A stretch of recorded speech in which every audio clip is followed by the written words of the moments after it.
Saat dalam perjalanan, ponselku berdering. Ada panggilan masuk. Sambil menyetir, ku terima panggilan tersebut. "Halo," ucapku di ponsel. "Kamu di mana?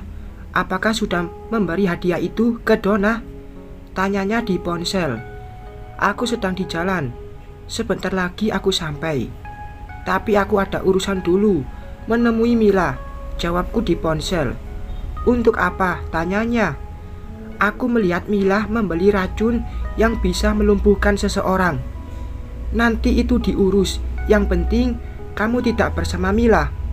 "Aku takut kalau dia mencelakai Caca," jawabku cemas.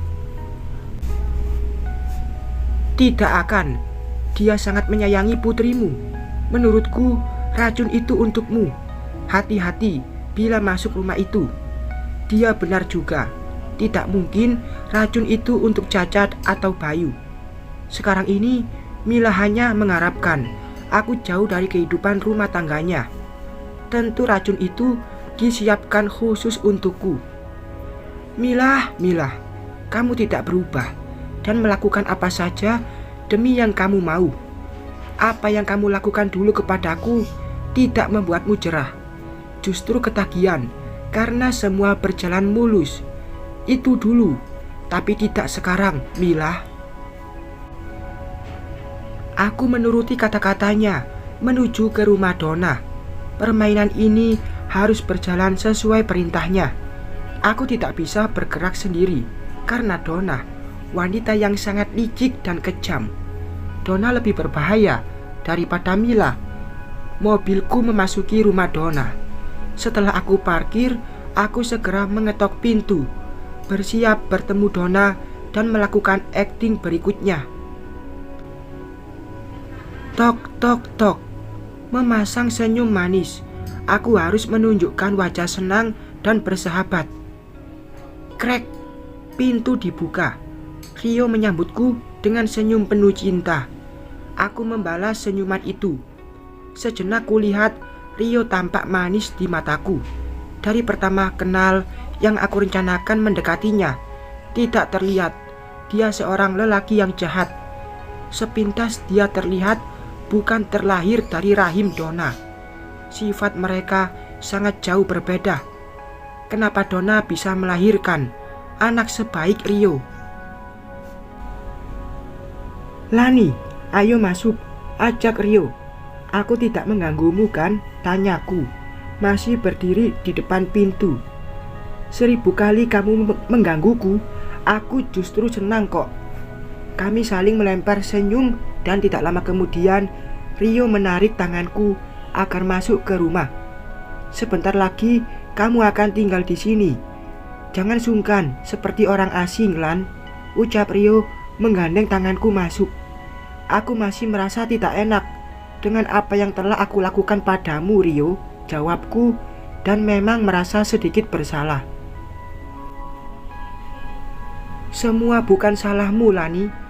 Tiba-tiba Donna keluar dari kamar dan menyanggah perkataanku. "Tante, aku betul-betul menyesal. Andaikan aku tidak bertemu Mila, mungkin aku sudah merasakan indahnya acara pertunanganku dengan Rio." Aku memasang muka penyesalan. "Ayo kita duduk dulu," ajak Donna. "Mbok, bikinin minum," teriak Donna kepada pembantunya yang sedang membersihkan kaca lemari. "Iya, Nyonya," jawab pembantunya dan langsung berlalu ke dapur. "Tidak usah repot-repot, Tante," ucapku duduk di antara Donna dan Rio. "Tidak repot kok. Lagian setelah kalian menikah, kamu tinggal di sini, Lani." Donna menyentuh pergelangan tangan kananku dengan lembut. Rasanya aku merasa aneh bersentuhan dengan Donna.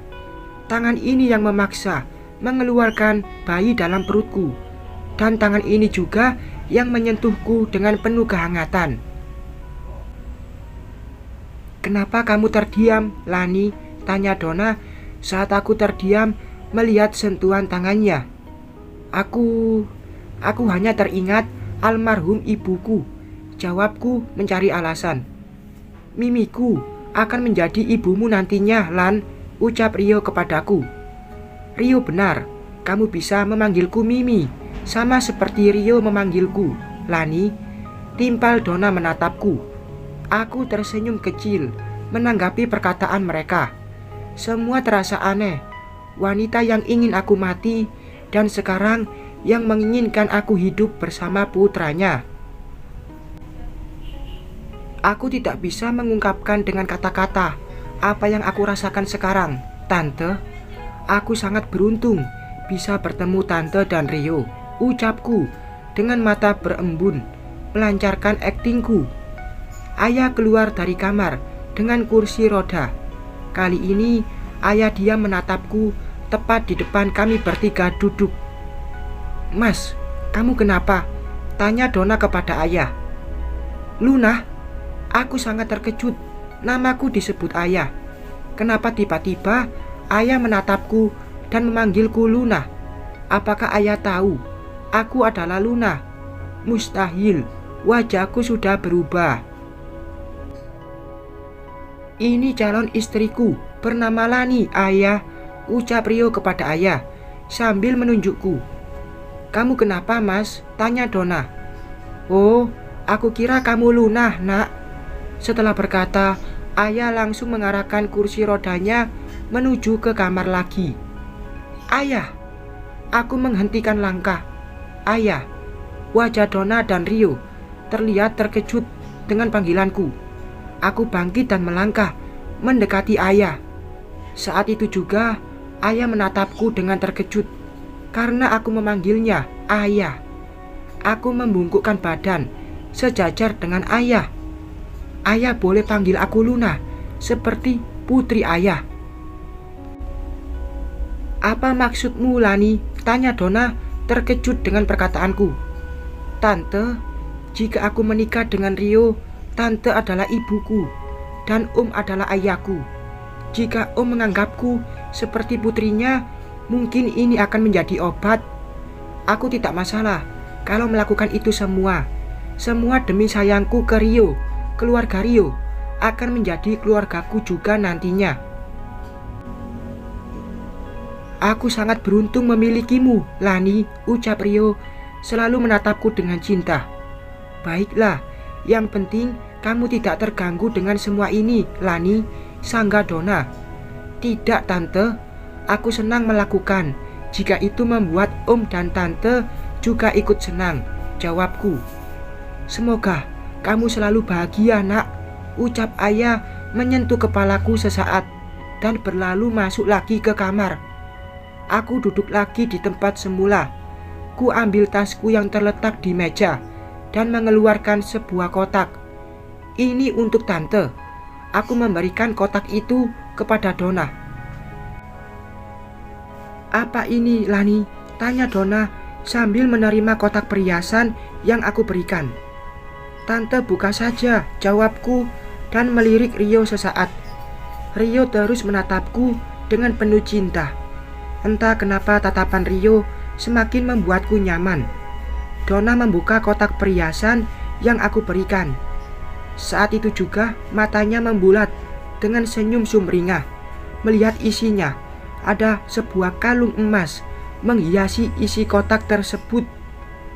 Wah, ini kalung emas, ucap Donna dan mengeluarkan kalung itu dari dalam kotak. Apakah Tante suka? Tanyaku.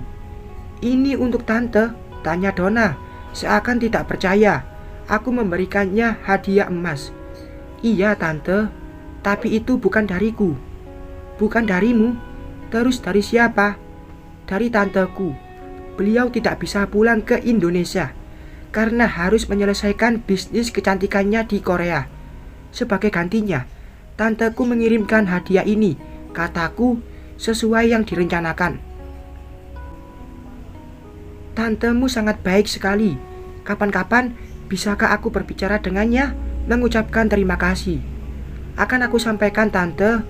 Aku saja jarang komunikasi dengan tanteku. Saking sibuknya dia di sana. Aku berusaha mencari alasan agar keinginan Donna tidak terwujud. Terima kasih, Lani. Tante sangat suka dengan hadiah ini, ucap Donna tersenyum senang. Siapa juga yang tidak suka diberi hadiah emas? Dia benar, Donna akan semakin menyukaiku dengan cara ini. Sepertinya dia sangat mengetahui sifat Donna. Apa hubungannya dengan Donna? Kenapa dia merencanakan sebesar ini demi menghancurkan Donna? Apa yang terjadi antara mereka dulunya? Pertanyaan yang belum terjawab bagiku. Yang jelas tujuan kami sama, ingin membalaskan dendam. Mimi, aku permisi dulu.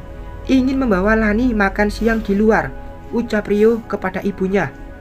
Ya, silahkan. Mimi senang melihat kalian bersama kembali. Aku dan Rio pergi makan siang keluar. Rio menyetir mobilnya dan mobilku ditinggal di rumahnya. Entah kenapa, aku semakin menikmati momen-momen bersama Rio. Caranya memperlakukanku tidak ku temui pada lelaki lain. Dia sangat menghormatiku sebagai wanita. Tatapan cinta tulus terpancar dari matanya. Apakah aku mulai menyukai Rio? Ya Tuhan, aku takut terjebak dalam permainanku sendiri. Bersambung.